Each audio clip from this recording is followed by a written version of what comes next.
Moi, personnellement, en fait, même si dans le titre de ma thèse, qui était déjà un titre lourd et très long, puisque elle s'appelait Sida et minorités postcoloniales en France, usages sociaux et enjeux de la cible des migrants dans les politiques du Sida. Donc du coup, je ne suis pas une experte ou une spécialiste des questions postcoloniales ou décoloniales, mais il s'avère qu'au moment où j'ai soutenu cette thèse en 2008, le terme qui s'est imposé pour désigner ce dont je parlais, c'est le terme de postcolonial, et je reviendrai un petit peu sur les raisons qui font que ce terme s'est imposé. Dans la manière dont j'ai fait usage, moi, de ce terme de postcolonial dans ma thèse, il s'agissait moins d'un horizon théorique, c'est pas forcément quelque chose que j'avais extrêmement travaillé, qu'un terme qui venait, enfin qui était nourri de mon histoire notamment universitaire, puisque j'ai fait ma thèse au Centre d'études africaines à Paris, à l'école des hautes études en sciences sociales, Centre d'études africaines qui a été fondé par Georges Ballandier, décédé hier, premier anthropologue français à avoir explicitement parlé de la situation coloniale de l'anthropologie. Donc je voudrais, de manière très modeste, lui dédier aussi cet exposé, puisque Georges Ballandier a été un de ceux qui a façonné, forgé la critique politique de la situation coloniale de l'anthropologie en France, qui a été le premier à penser cette situation coloniale. Et du coup, moi, j'utilisais postcolonial en me situant à la fois dans une génération de chercheurs et dans un usage du terme qui était celui de situation postcoloniale. Donc c'est pour ça que je vous ai amené ce livre, qui est préfacé d'ailleurs par Georges Ballandier. Et donc, c'est là où ça amène des précisions, et c'est pourquoi la première partie de ma présentation sera consacrée aux enjeux, usages et difficultés des termes postcolonial et décolonial dans le contexte français, puisqu'il y a une histoire, une généalogie propre et des enjeux propres et des controverses propres au contexte français. Après quoi, je reviendrai sur justement cette thèse. Ce que j'ai fait pour cette présentation aujourd'hui, c'est de chercher sur mon PDF de thèse, décolonial, postcolonial, en fait de revenir sur les occurrences dans mon travail et avec quoi ces occurrences étaient associées en fait en 2008 dans ce travail. Et puis j'en viendrai à quelques éléments et quelques pistes sur ces intersections entre genre et médecine dans une perspective décoloniale. Donc je remercie les personnes de FIGI de m'avoir invitée aujourd'hui, puisque je ne suis malheureusement pas une jeune chercheuse, mais par contre, du coup, ce que je vais faire là, c'est aussi peut-être, j'avais comme intention de nourrir de manière exploratoire ce chantier qui est ouvert sur ce que c'est que décoloniser le genre et la médecine, en fait, partager des questions plus qu'apporter des réponses, mais faire un petit état des lieux aussi bibliographique autour de ces thèmes, puisqu'il me semblait que c'était important pour une séance d'introduction. Voilà. Donc, pour commencer, s'agissant des enjeux, usages et difficultés soulevés par les termes postcolonial et décolonial dans le contexte français, je voudrais d'abord rendre compte d'un petit exercice que j'ai fait dans l'optique de cette intervention, qui est de chercher par mots-clés sur Google ce qui sortait quand on tapait décoloniser la médecine. Et là, c'est assez intéressant, puisqu'en fait, ce sur quoi je suis tombée, c'est sur un article sur la génétique tunisienne. Je suis tombée donc sur un article qui s'appelle « Décoloniser le génie génétique, l'aventure tunisienne » et qui parle de l'enjeu justement avec le déchiffrage du génome humain que de revendiquer une version proprement arabe de la lecture du génome, etc. Enfin, il y a des débats autour de ça actuellement. Ça fait penser aux travaux en anthropologie de la santé de gens comme Claire Bodvin, par exemple, qui travaille sur les usages de la génétique en ligne. Donc, comment, en fait, voilà, c'est ce type de questions aussi qui sort quand on fait une recherche par mots-clés.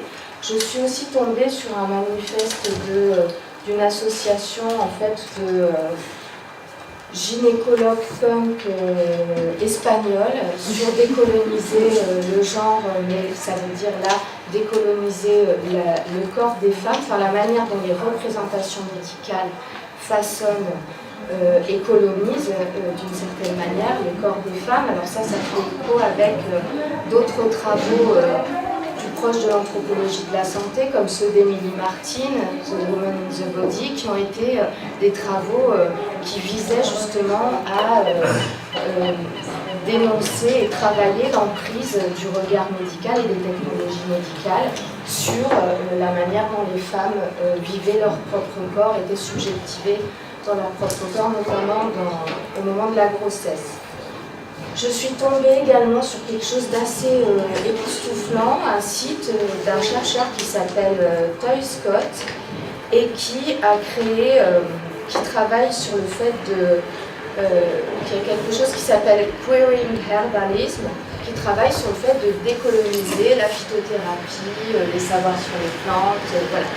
Donc j'ai évoqué ça puisque ça montre en fait la pluralité d'emblée de ce que veut dire décoloniser la médecine quand on se situe en dehors du champ académique ou des sciences sociales. Alors maintenant, plus près de nous, ce qu'on peut remarquer s'agissant du contexte français, c'est la quasi-absence de travaux sur le décolonial en langue française, puisque très peu de textes des grands auteurs de la pensée décoloniale, Mignolo, Grossfogel, sont traduits en français. Donc je vous ai mis là la référence d'un article de Capucine Guadin qui justement fait part, il n'est pas tout récent, il est 2010, mais ça fait un bon point sur les études décoloniales et postcoloniales dans le débat français. Et justement, elle souligne cette absence de traduction d'un certain nombre de textes qui sont ceux à partir desquels on parle outre-Atlantique, dès lors qu'il est question et pas outre-Atlantique, en Europe du Nord, Christine est là, en Norvège, décolonial, égale Mignolo, etc. Enfin, il y a un corpus déjà académique, déjà constitué, des noms auxquels il n'est pas possible de ne pas faire référence quand on dit décolonial. Et qui a un corpus très très peu traduit et connu en France, en fait. Alors, en revanche, il y a des travaux qui existent en France, et notamment qui se sont développés à partir de la fin des années 90 et du début des années 2000, autour notamment des traces de la médecine coloniale. Alors, ces travaux sur les traces, eh bien, il y a par exemple ceux de Guillaume Lachenal sur le Cameroun, qui a montré, dans des choses aussi plus récentes, comment l'épidémie d'hépatite C au Cameroun, un peu parallèlement à ce qui existe en Égypte, eh bien, c'est aussi une trace incorporée de grandes campagnes de médecine coloniale. Donc, comment aussi, pour penser des enjeux d'inéquité ou de santé publique aujourd'hui, eh bien, il s'agit aussi de lire les traces de la médecine coloniale dans les corps. Et ces travaux, ils s'inscrivent aussi dans la traduction récente en France des travaux de Anne-Laura Stoller, La chair de l'Empire, donc de travaux qui pensent et qui articulent la médecine coloniale avec les questions de genre et de sexualité, en montrant comment la sexualité a été, et l'intimité, un haut site en fait de colonialité du pouvoir, enfin d'observation de la colonialité du pouvoir, etc. Il y a aussi des travaux récents en France de sociologues ou d'anthropologues sur la question en fait du regard raciste ou des enjeux racisés du regard médical, notamment autour de corps de femmes noires. Alors je ne sais pas si vous l'avez vu, mais par exemple le film d'Abdelatif Kechiche, La Vénus noire, commence la première, je crois que c'est la toute première scène, par, ça se passe à la Sorbonne, dans l'amphithéâtre, et il y a Cuvier qui expose cette femme noire et qui, à partir de là, voilà, va décliner les enjeux de l'observation des corps de femmes noires pour la médecine. Donc c'est un vieux thème, mais ça a fait l'objet de travaux récents. Je pense à quelqu'un qui s'appelle Sauvegrain, qui a fait sa thèse sur la pratique de des césariennes, parce qu'il y a une surpratique de la césarienne sur les femmes noires en France. Enfin, il y a des objets de recherche comme ça qui commencent à naître, qui n'affichent pas forcément d'enjeux en termes théoriques postcoloniaux ou décoloniaux, mais qui pensent cette question de l'implication du sexe, de la race et du genre. Alors, pourquoi en 2008, moi j'utilise postcolonial dans le titre de ma thèse? Bien parce que 2008 arrive après ce qu'un certain nombre de commentateurs ont appelé le moment postcolonial en France. Alors, le moment postcolonial, je crois que c'était le titre d'un numéro de la revue Mouvement en 2007, qui décrit justement, qui fait le bilan des années 2004-2007, de ce qu'on a appelé le moment postcolonial en France, parce que tout comme je viens de dire que le décolonial n'était pas une question forcément travaillée avec des traductions, etc. dans l'espace académique en France, et bien avant 2004, le terme de postcolonial était quasi absent en fait de la plupart des études. Et il se passe quoi en fait? Il se passe plein de choses en 2004-2005. 2004, on a la loi sur le voile en France. 2005, on a les émeutes urbaines. On a aussi la reconnaissance du rôle positif de la colonisation et puis du coup la naissance des indigènes de la République et la naissance du CRAN, le Conseil représentatif des associations noires. Enfin, il se passe des choses à la fois dans les mouvements de mobilisation et dans le champ théorique, puisqu'il y a la traduction d'un certain nombre d'auteurs aussi qui appartiennent au Postcolonial Studies, et ce terme de postcolonial va se diffuser dans les études sur les migrations en France, qui n'était pas le cas avant 2004. Par exemple, la première occurrence dans la bibliographie sur les deuxièmes générations issues de l'immigration en France du terme postcolonial, c'est un bouquin de Harold Graves en 1995 qui parle de postcolonial culture in France, mais c'est un livre étranger. Ça n'est pas en usage dans les sciences sociales françaises. Voilà, donc voilà, il me semblait que ces clarifications, elles étaient peut-être utiles pour à la fois savoir de quoi on parle, mais aussi savoir d'emblée combien, tout comme le genre en fait, c'est là où c'est pas inintéressant de les croiser, eh bien c'est des thèmes qui sont à l'articulation de mouvements militants et activistes et de corpus théoriques. Et très souvent, l'un est en avance sur l'autre. Et par exemple, en France aujourd'hui, le décolonial, la première occurrence pour en revenir à la recherche par mots-clés, c'est l'université d'été décoloniale qui s'est déroulée en août 2016, qui a fait couler un nombre incroyable d'articles et d'encre, parce que ça a été pour les uns extrêmement choquant, pour les autres extrêmement important et riche politiquement, qu'une première université d'été décoloniale interdite aux Blancs se soit tenue en France en août 2016, fin août 2016.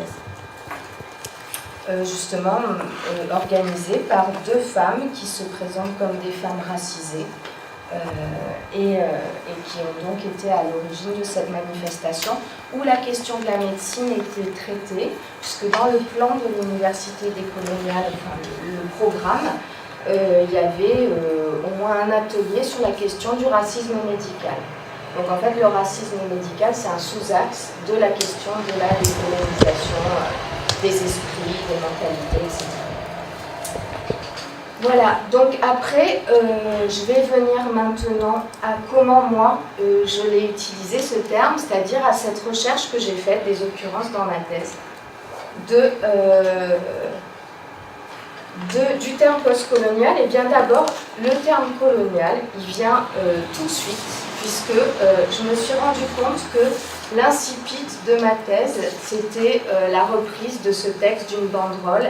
Nous avons survécu à l'esclavage, nous avons survécu à la colonisation, nous avons survécu à l'immigration forcée, nous survivrons au sida. Et cette banderole, c'était la banderole en 2002 du premier rassemblement d'un mouvement qui s'était appelé le mouvement des familles maghrébines et africaines solidaires pour survivre au sida, qui s'était réuni place des Innocents à Paris et qui était porté notamment par un activiste, Reda Sabki, qui depuis le milieu des années 90 avait d'abord créé une émission de radio et une association Migrants contre le sida, qui était devenue Survivre au sida, et donc qui a donné lieu en 2002 à cette initiative qui met l'accent à la fois sur la dimension familiale, mais aussi, comme vous l'avez vu, sur la continuité en fait du fléau qu'est le sida, avec des expériences de fléaux qui l'ont précédé. Et parmi ces expériences, dans cette continuité, on a l'esclavage, la colonisation, l'immigration forcée, pour finir par le virus. Donc c'était un terme émique, en fait, moi. J'ai utilisé les termes de colonial et post-colonial parce que les personnes, notamment, que je rencontrais activistes sur mon terrain, faisaient usage de ce terme. Ils en faisaient usage en lui donnant aussi un statut qui est ce qu'on pourrait appeler, à l'instar de ce que Christophe Broca décrit pour l'association ACT UP, un statut qui est celui d'une étiologie politique du sida. Christophe Broca, qui a fait sa thèse donc, sur l'association ACT UP, montre comment, vous savez que le symbole de l'association ACT UP, c'est le triangle rose inversé. Et en fait, le triangle rose inversé, c'est une référence au triangle rose porté par les homosexuels dans les camps. Et donc, c'est aussi une manière d'inscrire le sida dans une rhétorique, un lexique du génocide et du fléau, mais en l'inscrivant, en le mettant en lien avec cette séquence historique-là. Ce que fait l'association sur laquelle j'ai aussi travaillé, Migrants contre le sida, c'est de situer le fléau, mais dans une autre séquence historique, qui est celle de la colonisation, et donc, en fait, d'en faire, d'une certaine manière, une étiologie politique. Alors, j'avais une autre intention en faisant usage du terme de postcolonial dans ma thèse, c'était de venir politiser une catégorie qui était en usage sur les terrains sur lesquels j'ai travaillé, qui était celle de migrants. Il y avait des programmes migrants qui étaient déclinés par des associations de lutte contre le sida et qui quelquefois venaient cibler des personnes qui n'avaient jamais migré, qui étaient des descendants d'immigrés ou qui venaient cibler des gens mais très différents et cette catégorie migrants venait homogénéiser des réalités qui en fait rendaient compte d'une situation que moi je qualifiais de postcoloniale, enfin l'usage du postcolonial au lieu du terme de migrant, c'était justement pour politiser cette catégorie qui venait dépolitiser tout un ensemble de questions. Donc il y avait aussi quelque chose de cette intention-là dans le fait d'utiliser ce terme. Ensuite, en fait, je suis aussi tombée sur la question du postcolonial de manière très concrète. Je me souviens d'une discussion à l'hôpital Nord dans le bureau d'une assistante sociale qui m'avait dit « Le sida d'un Algérien ne vaut pas celui d'un Marocain » et en fait elle me disait ça par rapport à la question des conventions bilatérales. C'était avant qu'il y ait une loi qui protège l'expulsion des étrangers malades et donc selon les nationalités, eh bien, il y avait des statuts différentiels parce qu'il y avait des conventions bilatérales entre l'État français et les États d'origine des personnes qui étaient complètement inscrites dans une histoire coloniale. Puisque ces conventions bilatérales, elles ne sont pas les mêmes avec l'Algérie, avec d'autres pays. Donc c'était aussi la manière dont les corps étaient traversés par les lois qui m'a amené à la prise en compte de cette dimension postcoloniale. Autre élément, les modalités de circulation du virus. C'est-à-dire, moi, je me suis plutôt attachée sur mes terrains, puis j'ai fait un court terrain au Maroc, sur le sida au Maroc, justement à la question des minorités postcoloniales issues des sociétés du Maghreb. Et en fait, la circulation du virus dans l'histoire du sida et de sa diffusion, dans cette région du monde, elle est assez intéressante puisqu'en fait, si on s'intéresse au sida dans le monde arabe et au Maghreb, on se rend compte que les premiers cas de sida au tout début des années, enfin à la fin des années 80, sont liés au risque transfusionnel via la vente du sang contaminé importé.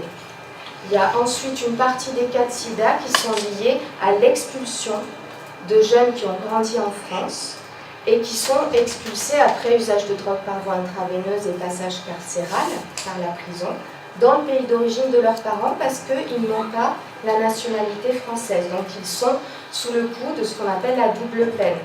Ensuite, il y a aussi des cas liés aux travailleurs immigrés isolés qui vivent en foyer en France et qui rentrent dans leur pays d'origine pendant les temps de vacances, qui contaminent là leurs femmes. Et en fait, les premiers cas que les hôpitaux voient arriver, au Maroc ou en Algérie, en Tunisie, c'est complètement lié à ce qu'on pourrait qualifier de circulation postcoloniale du virus. Donc c'est aussi dans cette mesure-là que ce terme il s'est imposé. Et puis, ensuite, la dimension postcoloniale, elle s'est aussi imposée dans l'analyse de la manière dont fonctionnait un des dispositifs éminents de la médecine contemporaine, qui est l'épidémiologie, c'est-à-dire comment on va compter les cas et les qualifier. Et donc l'épidémiologie du sida en France a une histoire tout à fait passionnante si on s'intéresse à la question du colonial et du postcolonial, parce que déjà jusqu'à 1999, les chiffres du sida dans la population de nationalité étrangère résidente en France ont été cachés. C'est-à-dire que ni, à l'époque ça s'appelait le Réseau national de santé publique, ni les associations, les grandes associations, ne voulaient diffuser de chiffres sur la situation du sida dans la population étrangère en France, avec, en légitimant cette position par le fait que cela risquait de nourrir le Front National, et on voit bien combien ça a fait disparaître le Front National que de ne pas montrer ces chiffres. Donc en fait, il y avait tout cet enjeu des chiffres et des catégories en fait avec lesquelles l'épidémiologie pensait les personnes étrangères et ou immigrées. Et donc il y a eu des travaux importants sur la question de l'épidémiologie, je pense notamment à ceux de Didier Fassin sur la question immigrée dans les politiques du sida, où justement il revient sur ce qu'il a appelé le retour du refoulé épidémiologique, c'est-à-dire qu'il n'y avait que dans la catégorie de transmission hétérosexuelle qu'on demandait aux personnes l'origine de leur partenaire sexuel. Donc il montre comment, en construisant en fait les catégories épidémiologiques, on façonne aussi des figures de l'étranger.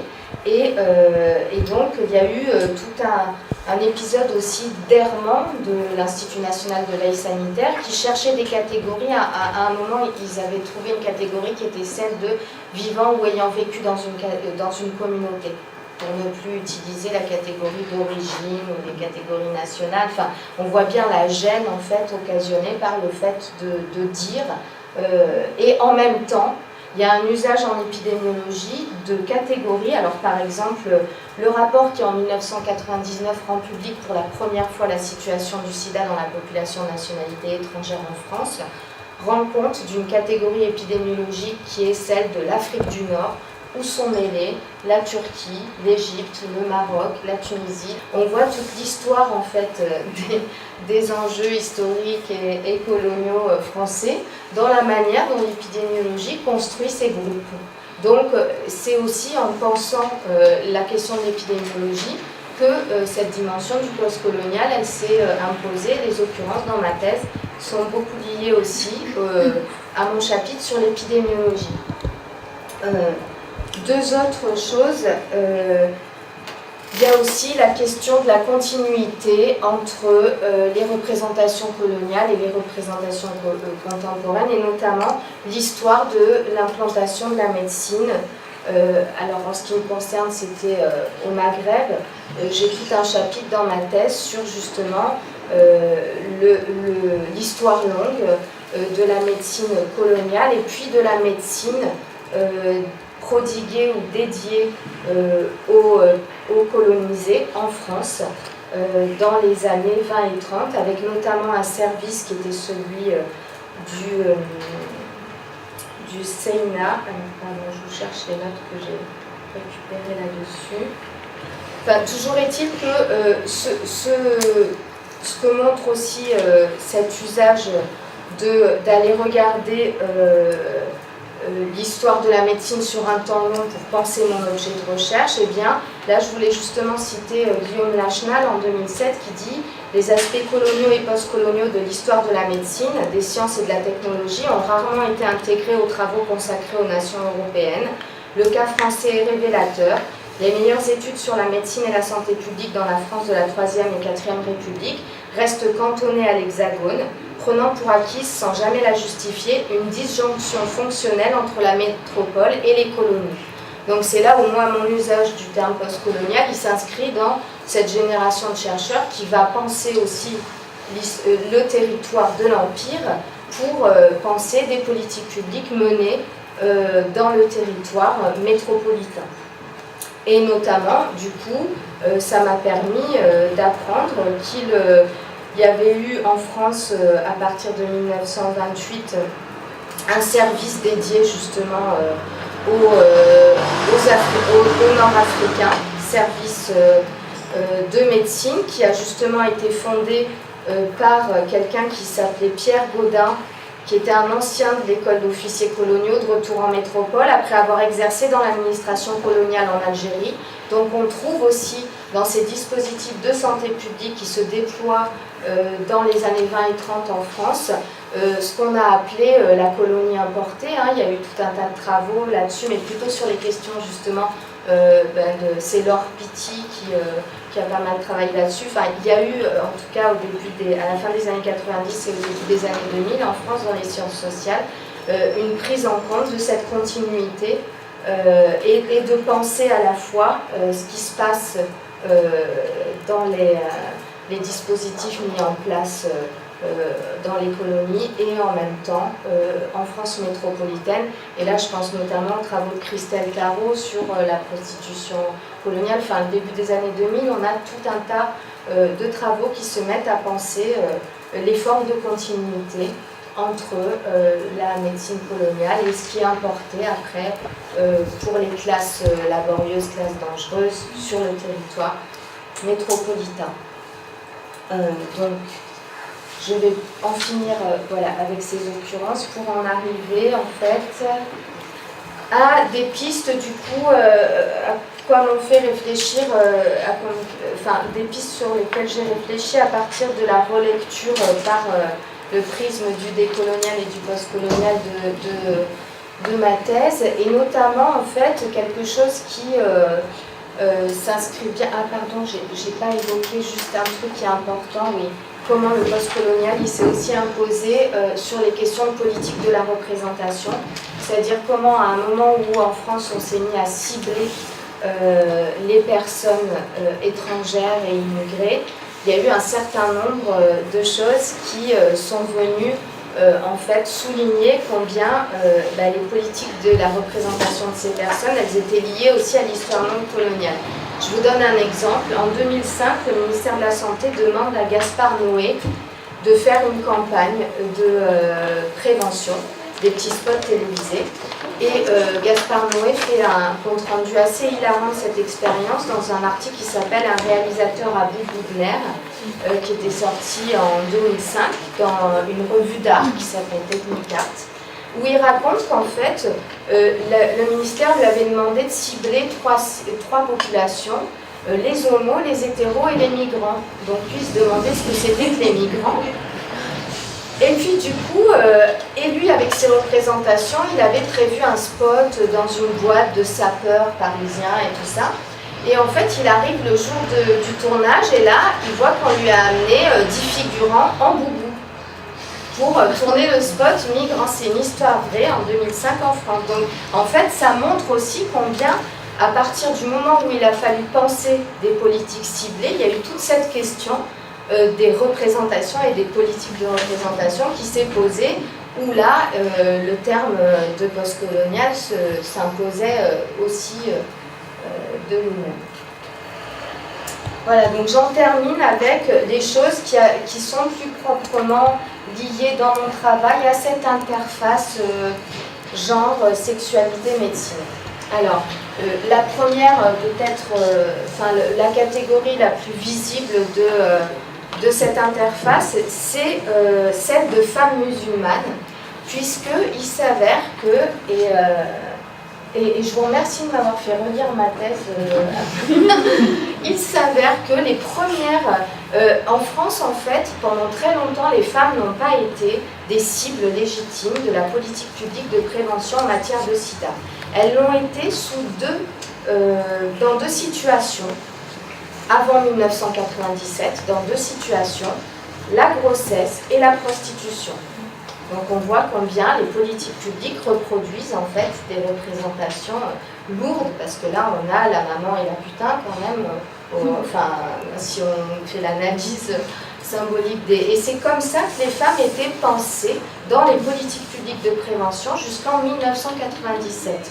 Et en fait les premières femmes à être pensées qui ne sont ni des prostituées, ni des femmes pour les raisons liées à la transmission mère-enfant, ni des femmes qui vont accoucher, ce sont les femmes musulmanes, dès 1991. Et ça, c'est très intéressant. Les premiers rapports commandités sur les femmes musulmanes le sont par le Conseil national du sida, en 1991, qui va demander à deux anthropologues, Yasmine Marzouk et Amina Chabou, d'aller faire du terrain pour comprendre, puisque les femmes musulmanes sont pensées comme relevant d'une très grande vulnérabilité à l'exposition au virus. Donc on voit là combien la manière même de penser des cibles en santé publique, elle gagne à être envisagée à l'aune de représentations coloniales ou postcoloniales. Et c'est d'ailleurs aussi ce que va souligner Myriam Ticktin.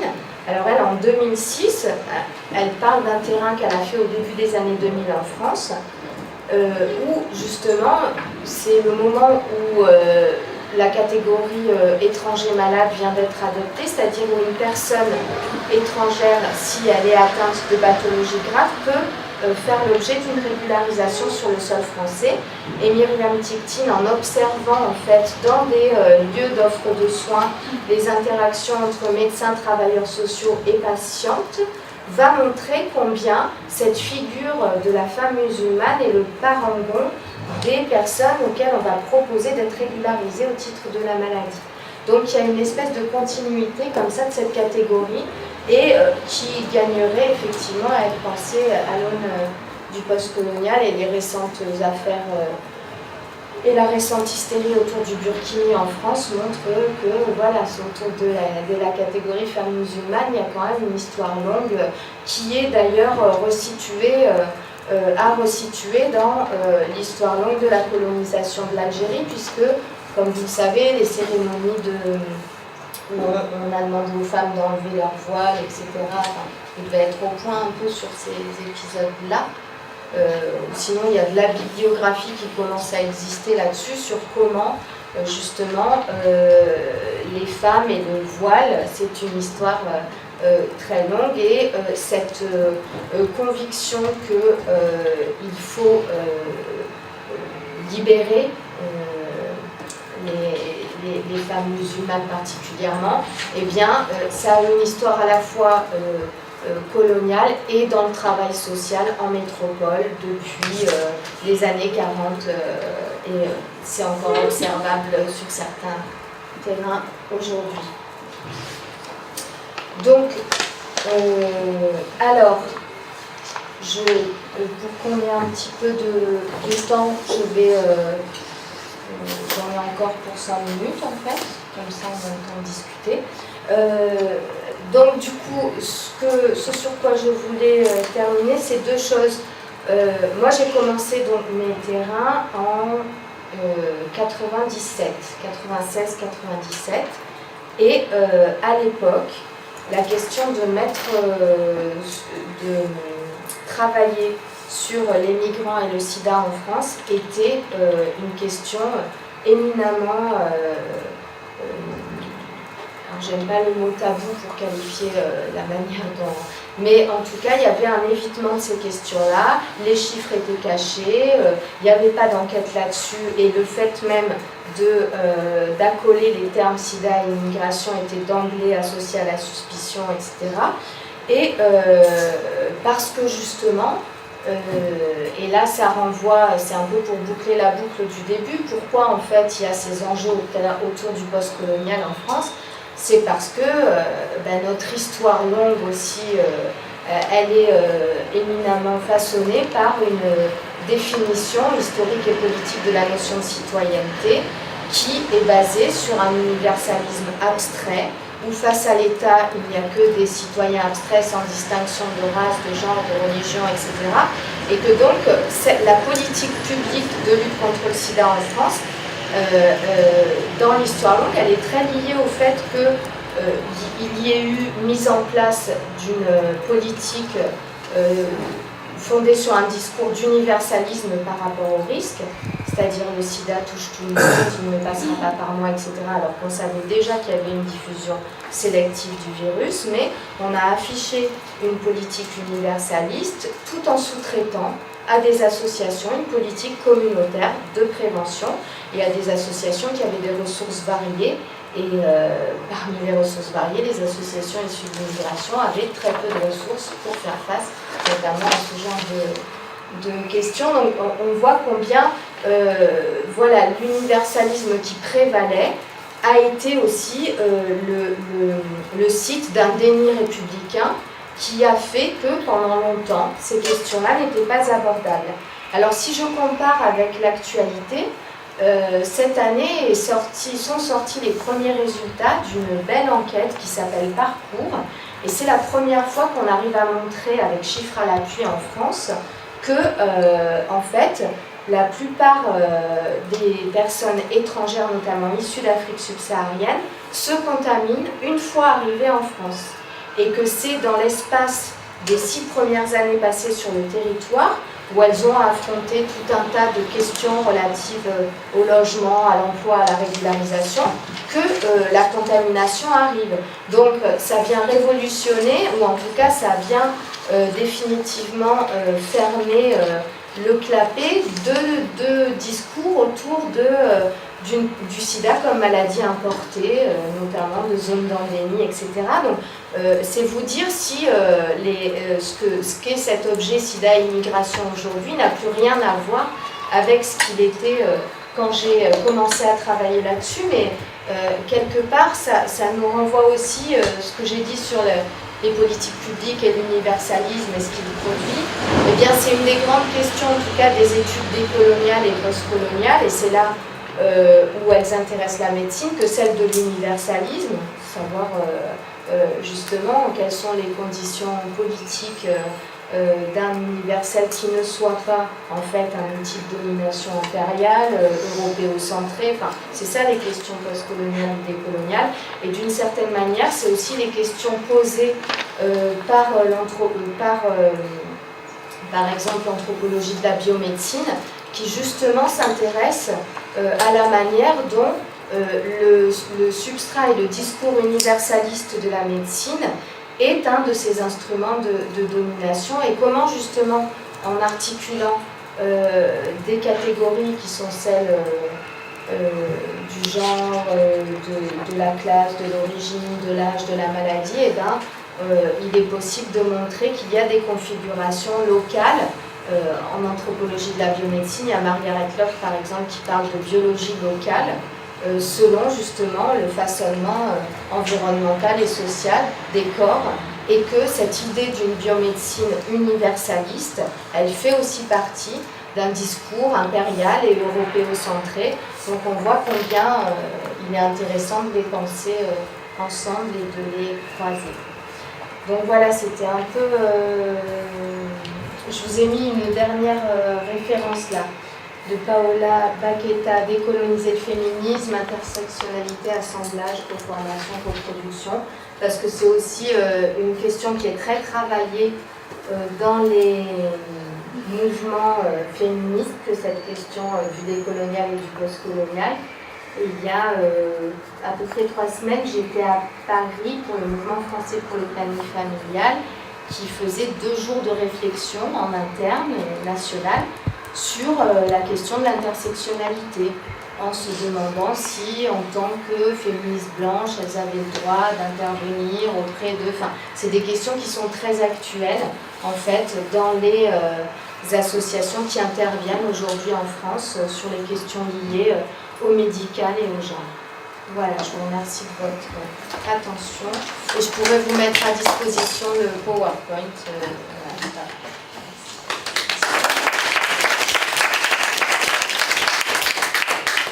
Merci Sandrine d'avoir mis en perspective justement la politique de Stern qui pose à la fois des questions dans le champ scientifique en anthropologie sociale et à la fois dans les politiques publiques, comme tu l'as bien souligné. Donc voilà, si vous avez des questions.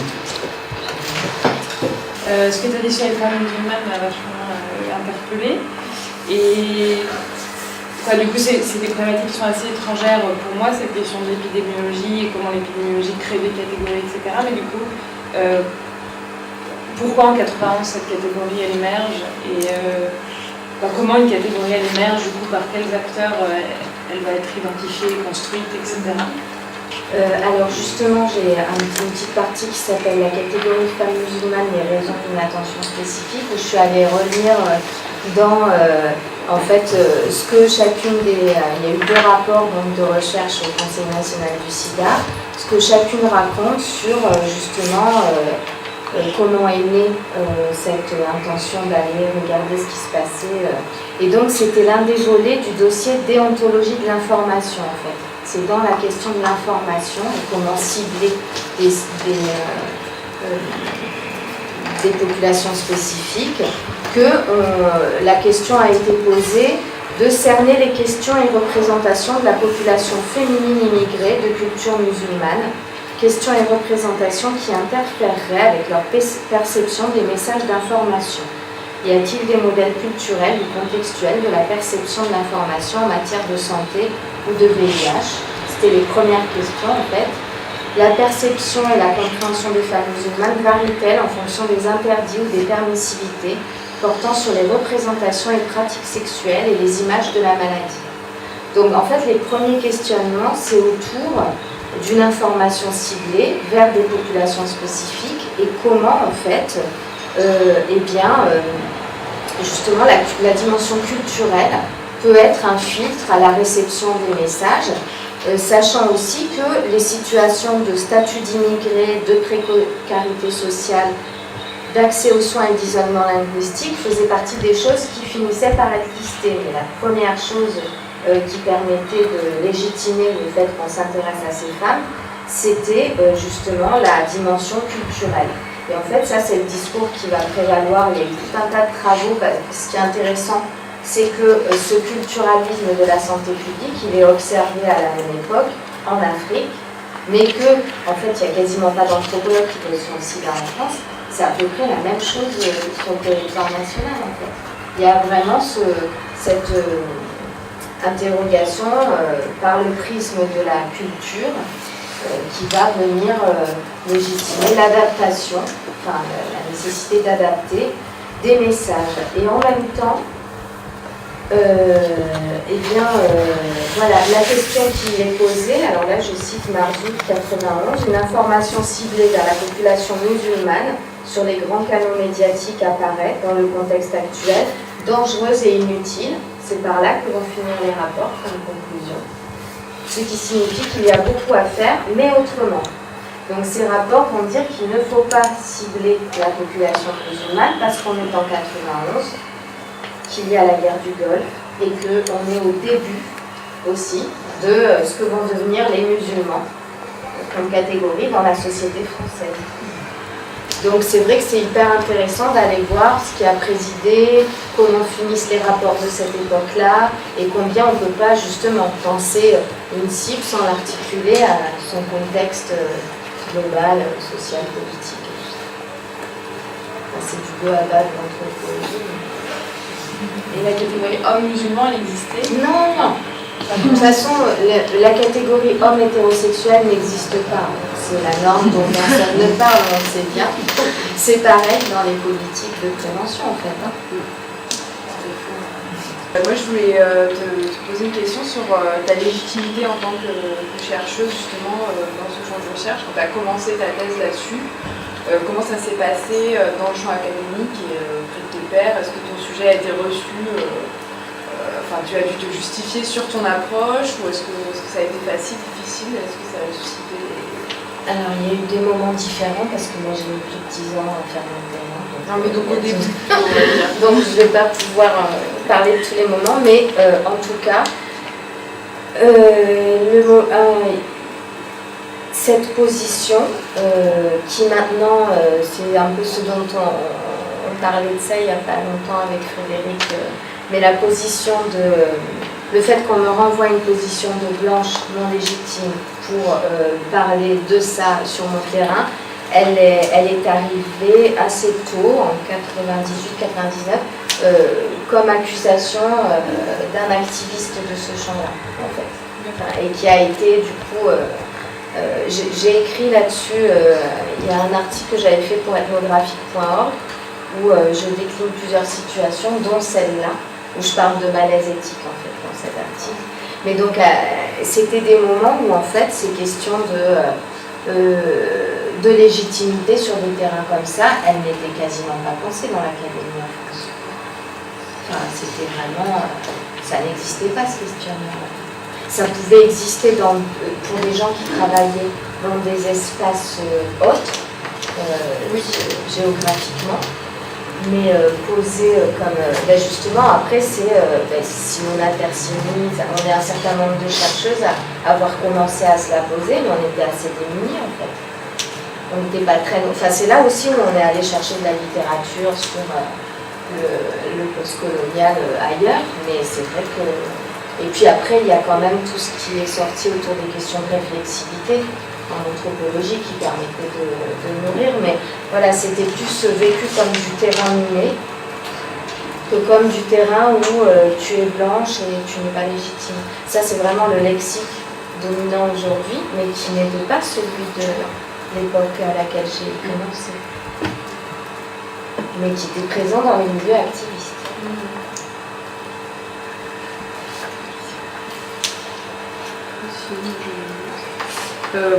Moi, je suis aussi assez novice sur ces questions, donc peut-être que ce sera un peu simplet ce que je vais demander, mais ça m'a fait penser en fait à la pratique de ma maman qui est biologiste et qui m'a toujours parlé de sortes de ciblage en fait d'analyse en fonction des origines des patients. Et par exemple, maintenant ça se fait un peu moins, mais pendant toute une période, les biologistes, ils ajoutaient en fait des analyses sur les ordonnances des médecins, parce que les médecins ne sont pas toujours hyper au clair sur les analyses, et ils le font en fonction d'un certain nombre d'éléments, et je pense que l'origine rentre en compte. Typiquement, moi elle m'a toujours dit que des personnes qui venaient d'Afrique noire ont testé l'hépatite C, l'hépatite C, l'hépatite B, etc. Bon. Et du coup, moi j'y ai jamais trop prêté attention, mais je me demandais si vous aviez pu déjà interviewer ou faire une enquête auprès de praticiens, et quelles étaient peut-être les relations entre ces dispositifs de politique publique et la pratique quotidienne qui manifestement relaie les mêmes choses. Alors, il y a plein de choses à la fois dans votre question. Non, mais elle est dense d'une certaine manière. C'est pas qu'elle est naïve, c'est qu'elle est dense parce qu'à la fois, il y a la manière dont des origines géographiques peuvent être en soi à l'origine de prédisposition à des problèmes de santé. Bon, qui est une chose. Et il y a effectivement, j'ai un peu travaillé sur la drépanocytose aussi. Et donc, effectivement, c'est pas n'importe qui a des risques d'être drépanocytaire. Et dans ce cas-là, il y a des politiques de ciblage à réaliser. Et donc, voilà, il y a tout un champ et de la médecine et aussi des études sociales de la médecine qui travaillent sur ces formes de ciblage pour des pathologies particulières. Après, sur les pratiques, alors justement, il y avait des enquêtes qui avaient montré à contrario de cette catégorie femmes musulmanes qui apparaît très tôt, c'est à Marseille que ça avait été fait, ça, une étude qui avait montré qu'en fait, les femmes d'origine maghrébine apprenaient plus souvent leur séropositivité en accédant en fait aux soins parce qu'elles avaient commencé à avoir des problèmes de santé, parce que jamais on ne leur avait proposé un dépistage, ou bien jamais on ne leur avait... il y avait aussi une pratique de dépistage à l'insu. C'est-à-dire qu'il y a des gens par rapport auxquels on va considérer que ça va poser problème de proposer un dépistage. Donc ça, en fait, il y a des indices de ça, mais d'enquête ethnographique, en dehors des choses qu'ont fait Marguerite Cognier et Sandra Basconino sur des hôpitaux où elles ont observé des interactions entre médecins et patients, en fait, il n'y a pas eu d'enquête d'ampleur qui va regarder en termes de prescription. Mais il y a des indices, il y a pas mal d'anecdotes ou d'indices. Je ne sais pas si ça répond à... Oui.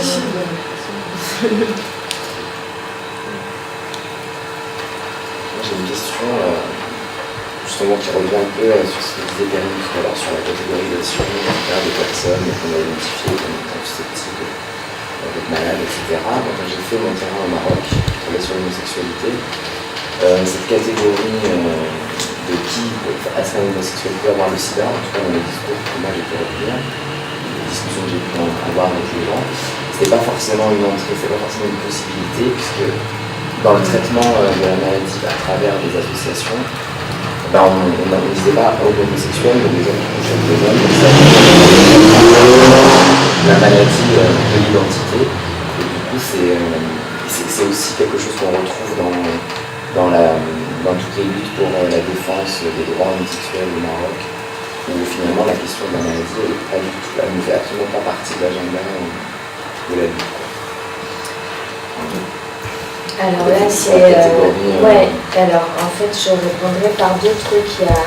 Il y a eu un gros travail d'Amina Chabou, publié en 1998 sur la France, où justement elle fait état, elle rend compte d'une enquête qu'elle a menée auprès d'une centaine de personnes séropositives originaires du Maghreb, en France. Et parmi ces personnes, elle explique que celles qui étaient homosexuelles étaient les mieux informées sur la maladie, sur l'exposition au risque, etc. Donc, cet exemple-là, il montre que c'est tous les questionnements autour du ciblage, c'est-à-dire que cette stigmatisation autour des notions de gay, cancer et de l'assimilation de l'homosexualité et sida, elle a eu pour effet, cette notion de groupe à risque, que les gens aient une conscience du risque. Et donc c'est là aussi où on voit que migrants ou musulmans, ça ne doit rien dire selon les orientations sexuelles, les pratiques des personnes, elles n'ont pas les mêmes savoirs sur la maladie, les mêmes... Et alors pour le Maroc, c'est vrai que moi ce que j'ai pu observer à Casablanca à la fin des années 90, c'est qu'il y avait une importation des méthodologies de aide au Maroc, et que du coup au départ on ciblait les personnes homosexuelles. On faisait de la prévention homosexuelle, prévention gay. Ils ont commencé par la prostitution masculine et ils ont voulu faire des repas communautaires dans la LCS en réunissant la population homosexuelle gay. Et là, ils ont mixé les hommes qui se prostituaient à Casa dans le parc et les hommes qui sortaient en boîte. Et là, en fait, c'est des gens qui n'avaient aucune envie d'être ensemble dans la même pièce. Puisque les hommes qui se prostituaient disaient qu'eux, c'était pas des PD, qu'eux, ils étaient actifs, qu'eux, c'était des hommes, des surhommes, en fait. Et du coup, il y avait ce genre d'expérience de confrontation qui a mené à ce qu'ils adoptent cette catégorie, aujourd'hui en usage dans l'épidémiologie internationale, de HSH, hommes qui ont des relations sexuelles avec des hommes. Et du coup, c'est vrai que, par rapport à ce que tu dis, que peut-être que du coup, cette absence d'un groupe à risque explicite qui soit lié au fait de se reconnaître comme homosexuel, ça fait que il n'y a pas eu d'intégration de la conscience du risque par des personnes qui par ailleurs, peuvent revendiquer le fait d'être LGBT. Enfin, je ne sais pas si c'est clair ce que je raconte, mais voilà, après ça, c'est des questions. En 91, quand tu lis ce que tu nous as lu, au fond, c'est la dimension culturelle. Donc, pourquoi tout d'un coup, musulman, enfin, une catégorie religieuse, vient là? Parce qu'au fond, cette catégorie culturelle, elle pourrait être faite pour différentes femmes, avec des religions différentes. Et là, la religion, c'est l'islam. Voilà. Mais en même temps, l'islam n'est pas associé aux hommes, c'est-à-dire que voilà, dans le contexte marocain, ou même après. Ouais, un peu en creux, parce que ces femmes, si elles sont vulnérables, c'est à cause de leurs hommes quand même. Oui, mais du coup, le musulman, c'est à elle qu'il est associé, c'est aux femmes qu'il est associé, et pas aux hommes directement. La figure de l'homme musulman, il n'est pas dans cette injonction où on devrait lui dire ce qu'il doit faire. Bon, c'est le terroriste, mais c'est pas celui à qui on doit dire ce qu'il doit faire, comment il doit s'habiller, etc., et qu'on doit libérer, en fait. Non, mais ces femmes, on doit les libérer. Oui, tout le temps. Avant tous leurs hommes, quand même. Enfin, il y a toujours quand même... Il y a ce rapport-là, mais... Mais c'est vrai que ça apparaît quand je sais pas. Donc, a priori, la femme musulmane, c'est une femme vulnérable, quelle qu'elle soit. C'est-à-dire qu'elle est dominée, elle est, etc., etc. Elle est la victime de son conjoint. Et de sa culture. Et de sa culture.